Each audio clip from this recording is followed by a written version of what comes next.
Siete razones para el inicio de la Guerra Fría.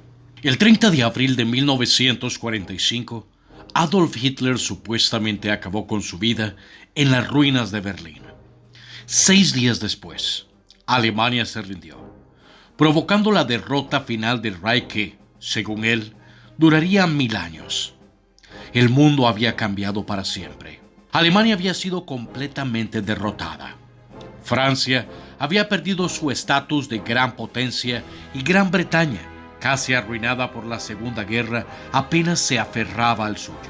Los Estados Unidos de América y la Unión Soviética se habían convertido en las potencias dominantes del mundo. Estas dos nuevas superpotencias seguían siendo nominalmente aliadas, habiendo luchado juntas para vencer el terrible poderío de la Alemania nazi. Sin embargo, ya en 1945 se habían sembrado las semillas de un futuro conflicto. En esta lista veremos algunas de las razones principales para el inicio de este conflicto que casi escala en un apocalipsis. Apoya al canal con una pequeña donación dándole clic al botón de gracias o thanks. Y si no te has suscrito, estás a un solo clic de hacerlo. Publico contenido varias veces por semana. Ahora, a lo que venimos. Número 7. Operación impensable. Joseph Stalin pasó gran parte de la Segunda Guerra Mundial obsesionado por el temor de que Gran Bretaña y Estados Unidos pudieran traicionarlo. Hacer las paces por separado con los nazis y dejar que la Unión Soviética siguiera luchando sola. En sus peores pesadillas, sus aliados fueron aún más lejos y se unieron a la Alemania nazi para destruirlo. Si bien Stalin es recordado como uno de los individuos más paranoicos de la historia, sus preocupaciones no carecían de fundamento. Winston Churchill, en particular, alimentaba un profundo odio hacia la Unión Soviética que se remontaba a su creación. En 1945, pocos días después del final de la guerra en Europa, Churchill pidió a sus planificadores militares que investigaran la posibilidad de lanzar un ataque casi inmediato contra el Ejército Rojo de Stalin. Churchill lo bautizó Operación Impensable por razones obvias. No se sabe con certeza qué tan serio era Churchill con respecto a esta extraordinaria operación. En cualquier caso, la Operación Impensable estaba muerta en el agua con el informe concluyendo que no había posibilidad de éxito. Los británicos no podían competir con el poderío del Ejército Rojo. Incluso si se pudiera persuadir a los estadounidenses para que se unieran a los británicos y ellos insistieron mucho en que no lo harían, los soviéticos tenían más tanques y más hombres. El resultado probable era una lucha larga y sangrienta. La Operación Impensable fue archivada. Sin embargo, Stalin pronto se enteró de todo a través de su extensa red de espías. La noticia de que al menos uno de sus antiguos aliados estaba haciendo planes para atacar alimentó su paranoia y contribuyó al comienzo de la Guerra Fría. Número 6. Desacuerdo sobre el destino de los nazis. En noviembre de 1943, Winston Churchill, Franklin Roosevelt y Joseph Stalin se encontraron cara a cara por primera vez. Todavía había una gran cantidad de luchas y derramamiento de sangre por venir, pero el final de la Segunda Guerra Mundial finalmente estaba a la vista y una victoria aliada era casi inevitable. La conferencia de Teherán fue una oportunidad para que los líderes de los tres grandes de las principales potencias aliadas discutieran no solo la guerra en sí, sino también cómo manejar la paz. Una de las principales cuestiones que debían abordarse era qué hacer con los nazis capturados. Stalin ofreció una solución que consistía en fusilar a unos 100,000 oficiales del ejército alemán. Mientras que Roosevelt asumió que Stalin estaba bromeando, Churchill lo tomó más en serio y salió furioso de la habitación. El propio primer ministro británico había sugerido que los nazis de alto rango deberían ser ahorcados sin recurrir a la asistencia legal, pero como ex oficial del ejército británico no podía sancionar la idea de masacrar soldados. Los tres hombres finalmente acordaron que la culpabilidad de sus enemigos debería establecerse en un juicio. pero tenían ideas muy diferentes de lo que esto debería implicar. Cuando Stalin celebró un juicio, tenía la intención de que el resultado e incluso el guión se determinaran con mucha antelación. Los británicos y los estadounidenses estaban decididos a que los juicios fueran libres y justos. Como resultado, varios nazis salieron libres o escaparon con vida, incluido Albert Speer, quien fue ministro de armamento nazi y uno de los confidentes más cercanos de Hitler. Ciertamente, este no era el resultado que Stalin esperaba. Número 5. La derrota de Japón. Japón había estado en guerra con los Estados Unidos de América y Gran Bretaña desde 1941 y con China desde 1937. Sin embargo, el Imperio japonés y la Unión Soviética, a pesar de compartir una frontera, no se habían declarado la guerra entre sí. Este había sido un arreglo conveniente para ambas potencias. La Unión Soviética había estado enfrascada en una lucha a vida o muerte con la Alemania nazi en el oeste, y los japoneses estaban más que ocupados en tierra y mar en el este. Con la derrota de Alemania, Stalin volvió su mirada hacia el este. Stalin había prometido que se uniría a la guerra contra Japón una vez que terminara la guerra en Europa, y estaba más que feliz de tomar parte del territorio del Imperio japonés que se desmoronaba. El 9 de agosto de 1945, los Estados Unidos lanzaron una bomba nuclear sobre la ciudad de Nagasaki. Ese mismo día, el Ejército Rojo Soviético había lanzado una gran ofensiva sorpresa contra los japoneses en Manchuria. Algunos historiadores creen que fue el asalto soviético más que el inmenso poder destructivo de las nuevas bombas atómicas de Estados Unidos lo que convenció a los japoneses de anunciar su rendición solo 6 días después. Si bien la guerra del Ejército Rojo contra los japoneses fue breve, Stalin insistió en que garantizaba a la Unión Soviética una zona de ocupación en las islas de origen japonesas. El 16 de agosto de 1945, Stalin le escribió a Truman pidiéndole que le diera parte de la isla de Hokkaido y agregó que esperaba que sus modestos deseos no encontraran ninguna objeción.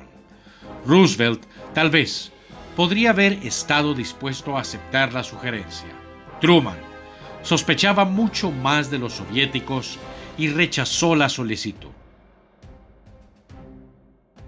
Número 4. La división de Corea.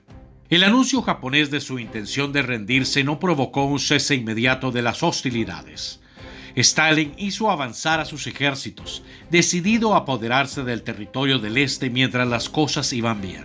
En agosto de 1945, el Ejército Rojo era una máquina de combate devastadoramente eficaz, endurecida por la lucha titánica contra las fuerzas de la Alemania nazi. Mientras tanto, las fuerzas del Japón imperial estaban muy disminuidas. La mejor de las fuerzas terrestres japonesas y casi todos los aviones en servicio se habían retirado de Asia continental para defender las islas de origen japonesas. El Ejército Rojo destrozó las defensas japonesas, logrando enormes avances en Manchuria y presionando en Corea, que había sido ocupada por Japón desde 1910. No había ninguna posibilidad realista de que los estadounidenses montaran una invasión de Corea antes de que toda la península de Corea cayera en manos soviéticas. Sin embargo, Stalin, dispuesto a intercambiar influencia en el lejano oriente para fortalecer su mano negociadora en Europa, acordó dividir Corea en dos. La Unión Soviética controlaría la parte norte del país, que contenía la mayor parte de la industria pesada y la riqueza mineral, mientras que los estadounidenses tomaban el control del sur, en gran parte agrícola. Ambas superpotencias instalarían brutales gobiernos títeres para servir a sus propios intereses. Corea no se dividió por ningún motivo cultural, religioso, étnico o histórico. Y la decisión de dividir la nación en dos estaba destinada a conducir a un futuro conflicto. Esto sucedió cuando Corea del Norte invadió Corea del Sur en 1950, lo que condujo al conflicto más caliente de toda la Guerra Fría. Número 3. Choque de ideologías. Adolf Hitler Pasó una buena parte de la Segunda Guerra Mundial esperando que la alianza entre las potencias occidentales capitalistas y la Unión Soviética comunista se desmoronara. El tan esperado colapso de las relaciones nunca se materializó durante su vida, pero Hitler no había sido del todo irrazonable al esperarlo. La alianza entre las tres grandes potencias fue una de las más improbables de la historia. Solo fue posible gracias a la forma singularmente agresiva de fascismo que surgió en Alemania y no pudo sobrevivir mucho tiempo al colapso del Tercer Reich. La ideología comunista dictaba que el colapso del capitalismo era tanto deseable como inevitable. Si bien el comunismo es ahora una teoría ampliamente desacreditada, durante gran parte del siglo XX representó una amenaza mortal para las personas poderosas que cosecharon las principales recompensas del capitalismo. Stalin podría haber estado paranoico, pero no sin una buena razón. Poco después de la Revolución Comunista, Churchill había abogado por estrangular al bolchevismo en su cuna. Las potencias occidentales habían intentado hacer precisamente esto, lo que condujo a una brutal guerra civil en Rusia que duró desde 1917 hasta 1923. Ninguna de las partes puede ser absuelta de la culpa de la Guerra Fría. Si bien tal vez no fue inmediatamente evidente después de la derrota de Alemania en 1945, la naturaleza incompatible de las dos ideologías en competencia del comunismo y el capitalismo hizo que el futuro conflicto fuera inevitable. Número 2. Berlín dividido. El 2 de mayo de 1945, los defensores alemanes de Berlín se rindieron al Ejército Rojo. La batalla había costado la vida de alrededor de 80.000 soldados soviéticos y 100.000 alemanes. Dwight Eisenhower, comandante de las fuerzas aliadas en el oeste, a veces es criticado por no haber llevado a sus ejércitos y derrotado a los soviéticos en la capital alemana. Era una carrera que podría haber ganado, pero no habría marcado ninguna diferencia en el mapa de la Europa de posguerra. La división de Alemania ya se había decidido a través de la política. El propio Berlín se encontraba dentro de lo que sería territorio soviético. Sin embargo, la ciudad se dividiría en cuatro, con la Unión Soviética, los Estados Unidos de América, Gran Bretaña y Francia, todos con una zona de control. Este pequeño enclave de la democracia occidental en las profundidades de la Alemania Oriental, controlada por los soviéticos, pronto enfureció a Stalin. En 1948 intentó curar la llaga abierta cuando ordenó el bloqueo de la ciudad, negando a los aliados occidentales cualquier vínculo con la ciudad por carretera, ferrocarril o agua. Los aliados respondieron enviando por aire los suministros que necesitaban. Stalin se resistió a dar la orden de derribar los aviones estadounidenses, sabiendo que hacerlo probablemente resultaría en una guerra. Número 1. Armas nucleares. La bomba atómica que destruyó Hiroshima en 1945 explotó con tanta fuerza como 15.000 toneladas de TNT. Unas 60.000 personas murieron instantáneamente, muchas de ellas simplemente vaporizadas, ya que las temperaturas excedieron brevemente la superficie del Sol. Tanto Roosevelt como Churchill esperaban que las nuevas capacidades atómicas de Estados Unidos intimidaran a Stalin. Sin embargo, cuando el dictador soviético fue informado del inmenso poder destructivo del arma en la conferencia de Yalta en febrero de 1945, apenas mostró interés. Ahora se sabe que la noticia no había sido una sorpresa. Los espías de Stalin lo habían mantenido bien informado sobre la nueva arma ultra secreta de Estados Unidos y sus científicos ya estaban compitiendo para entregarle a Stalin su propia bomba. Esta misión se cumplió en 1949, mucho antes de lo que los estadounidenses creían posible. El amanecer de la era atómica en 1945 aumentó enormemente las apuestas tanto para la Unión Soviética como para los Estados Unidos de América. Ahora era posible que un solo bombardero llevara una sola bomba e incinerara una ciudad entera. Las dos superpotencias desarrollarían más tarde misiles balísticos intercontinentales y una reserva de ojivas nucleares capaces de acabar con la mayor parte de la vida en el planeta. Ambos lados eran conscientes de que si la Guerra Fría se calentaba, podría significar el fin de la civilización. Esto contribuyó en gran medida a centrar las mentes en encontrar soluciones diplomáticas a los desacuerdos que de otro modo podrían haber llevado a la guerra, tan terribles como son las armas nucleares. Y a pesar de la amenaza que siguen representando para el futuro de la humanidad, probablemente impidieron una guerra total entre los Estados Unidos de América y la Unión Soviética. Estas fueron 7 de las principales razones para el inicio de la Guerra Fría. Si te gustó el video, ayúdame con un like y compártelo. Buenos días, buenas tardes o buenas noches, donde quiera que estés.